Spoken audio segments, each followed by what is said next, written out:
बोलिए विष्णु भगवान की जय। आज मैं आपके लिए वर्तनु एकादशी की कथा लेके आई हूँ। धर्मराज युधिष्ठिर बोले कि हे भगवान, वैशाख मास के कृष्ण पक्ष की एकादशी का क्या नाम है, उसकी क्या विधि है तथा उसके करने से क्या फल प्राप्त होता है, आप विस्तार पूर्वक मुझसे कहिए।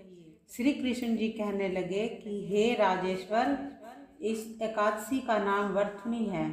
यह सौभाग्य देने वाली है, सब पापों को नष्ट करने वाली है तथा अंत में मोक्ष देने वाली है।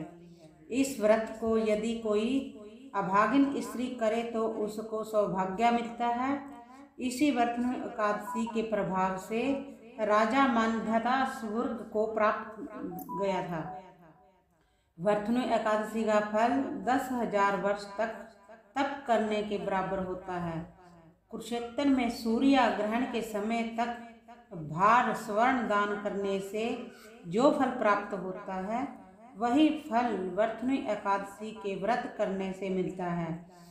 वर्तनु एकादशी के व्रत को करने से मनुष्य को इस लोक में सुख भोगकर परलोक में स्वर्ग को प्राप्त होता है। शास्त्रों में कहा गया है कि हाथी का दान घोड़े के दान से, तिलों के दान से स्वर्ण का दान तथा स्वर्ण के दान से अन्न का दान श्रेष्ठ है। अन्न दान के बराबर कोई दान नहीं है। अन्न दान से देवता, पितर और मनुष्य तीनों तृप्त हो जाते हैं। शास्त्रों में इसको कन्यादान के बराबर माना जाता है। वर्तनु एकादशी के व्रत से अन्न दान तथा कन्यादान दोनों के बराबर फल मिलता है। जो मनुष्य लोभ के वश होकर कन्या का धन लेते हैं, वे प्रलय काल तक नरक में वास करते हैं या उनको अगले जन्म में बिल्लव का जन्म भोगना पड़ता है। जो मनुष्य प्रेम एवं धन सहित कन्या का दान करते हैं, उनके पुण्य को चित्रगुप्त भी लिखने में असमर्थ हैं। जो मनुष्य इस वर्तनु एकादशी का व्रत करते हैं, उनको कन्यादान का फल मिलता है। वर्तनु एकादशी का व्रत करने वालों को दशमी के दिन निम्नलिखित 10 वस्तुओं का त्याग देना चाहिए। कांसी के बर्तन में भोजन करना, दूसरा मांस, तीसरा मसूर की दाल, चना, कोदू, शाक, मधु, शहद। दूसरे का अन्न, दूसरी बार भोजन करना एवं स्त्री प्रसंग व्रत वाले दिन जुआ नहीं खेलना चाहिए तथा शयन भी नहीं करना चाहिए। उस दिन पान खाना, दातुन करना, दूसरे की निंदा करना तथा चुगली करना एवं पापी मनुष्यों के साथ बातचीत करना सब त्याग देना चाहिए। उस दिन क्रोध तथा मिथ्या भाषण भी नहीं करना चाहिए।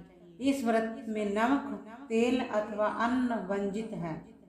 हे राजन, जो मनुष्य विधि व्रत इस एकादशी का व्रत करते हैं, उनको स्वर्ग लोक की प्राप्ति होती है। अंत में मनुष्य को पापों से डरना चाहिए। इस व्रत के महत्व को पढ़ने तथा सुनने से 1,000 गोदान का फल मिलता है। इसका फल गंगा स्नान के फल से भी अधिक है। दोस्तों, आज मैंने आपको वर्तनु एकादशी की कथा सुनाई है।